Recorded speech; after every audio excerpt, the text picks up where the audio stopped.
तो जयंती दीदी जो है दादी को मतलब भोजन नाश्ता करा के दवाई वगैरह दे करके और पास में उनके पानी और दवाई रख करके दादी को लिटा करके और जयंती दीदी चली गई सेवा पे।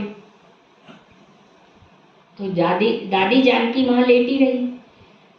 तो आप ये 5-6-7 घंटे के बाद जब जयंती दीदी आई है घर पे आश्रम पे, तो जिस पोजीशन में वो दादी को लिटा कर गई थी उसी पोजीशन में दादी लेटी।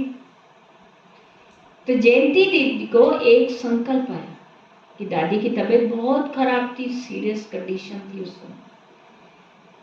तो कहा कि दादी को कुछ हो तो नहीं गया। तो उन्होंने पास जाकर के बेड के पास जाकर के और दादी को छुआ नहीं, लेकिन दादी की श्वास को महसूस किया। तो श्वास तो चल रही है, लेकिन दादी अगर सोए हुए हैं तो करवट भी दादी ने नहीं बदली, उसी करवट सोए हुए हैं जिस करवट में छोड़ के गई थी। तो जयंती बहन वहां बैठ गई। वो कहती मैं बैठ गई वहां और इंतजार करने लगी कि दादी कब उठे। तो कुछ समय के बाद दादी ने अपनी आंखें खोली। तो जयंती दीदी ने उनसे पूछा कि दादी आप यहां नहीं थे, कहाँ थे बताओ। तो दादी ने कहा कुछ नहीं, बाबा की याद में सोई हुई थी। बोली नहीं, मैं नहीं मान सकती कि आप सोए हुए थे, क्योंकि सोए हुए होते तो थोड़ा तो मतलब बेड की चद्दर वद्दर हिलती है ना, लेकिन जैसे मैं आपको लिटा के गई आप वैसे ही लेटे हुए थे। तो आप कहाँ थे?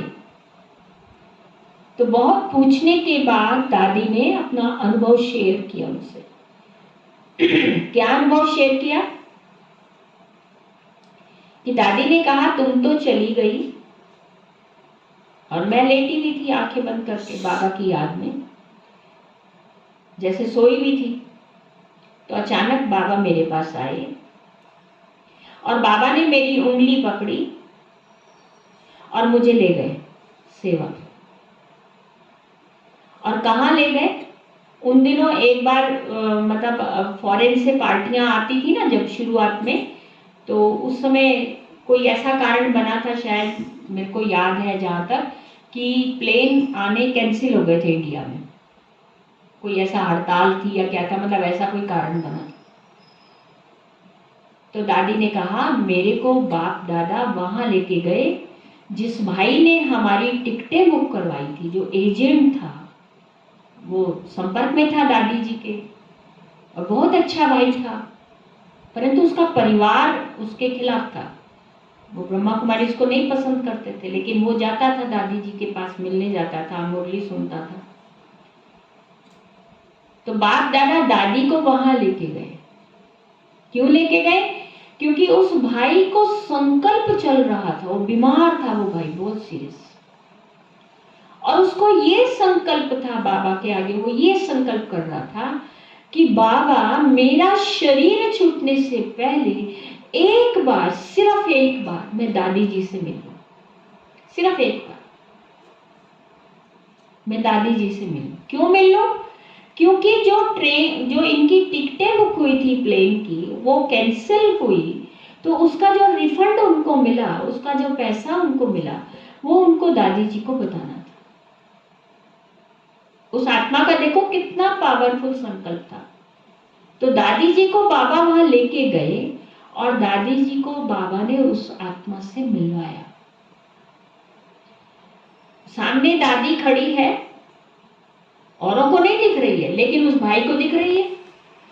तो दादी को उसने इशारे से बताया, उसकी बेटी उसके पास बैठी हुई थी, तो दादी को उसने इशारे से बताया कि इस बच्ची को मैंने सारा हिसाब दादी समझा दिया, और वो जो पैसा मिलना है वो पैसा सारा ले करके ये मेरी बच्ची जो है वो आपको दे देगी। ये हुआ बस। और उसके बाद जैसे दादी को बाबा कहीं और ले गए सेवा पे, तो जब जयंती बहन आई और दादी वापस आई तो दादी ने अपना ये अनुभव शेयर किया।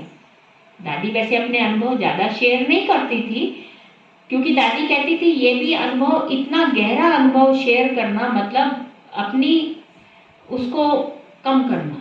तो दादी ने कहा कि मेरे को बाबा ने उस आत्मा से मिलवाया, वो आत्मा संतुष्ट हुई, मेरे से उसकी बात हुई भाई की, और अभी आप जाना उसको मिल के आना, बहुत बीमार है। तो ये बातें हो रही थी, इतने में इनके पास मैसेज आता है कि वो भाई ने शरीर छोड़ दिया।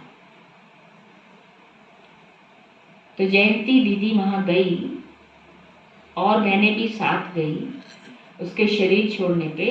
तो उनकी बेटी ने जयंती दीदी को जाकर के बात की, कभी मिली भी नहीं थी वो, लेकिन उसने ये कहा कि दीदी मैं जो रिफंड के पैसे जो हमारे पापा के पास थे वो हमारे पास हैं और हम आपको वो पूरा हिसाब देना चाहते हैं। उनकी बहुत मन में ये इच्छा थी। तो उसने पूरा का पूरा पैसा जयंती दीदी के हाथ में पकड़ा दिया। तो ये है क्या? संकल्प शक्ति की एकाग्रता का नमूना, जो बाबा हमें कहता है कि कहीं भी जाकर के तो किसी भी आत्मा से रूबरू मिल सकते हो, जैसे दादी मिली, जैसे दादी मिली। तो इसी तरह से हम भी विश्व के किसी भी कोने में जाकर के सेवा कर सकते हैं और उन आत्माओं से मिल सकते हैं। तो बाबा ने कहा संकल्प कितना शक्तिशाली है, देखो कितना शक्तिशाली है, और इस शक्तिशाली संकल्प को हम क्या कर रहे हैं? वेस्ट कर रहे हैं। ज्ञान का आधार भी संकल्प है।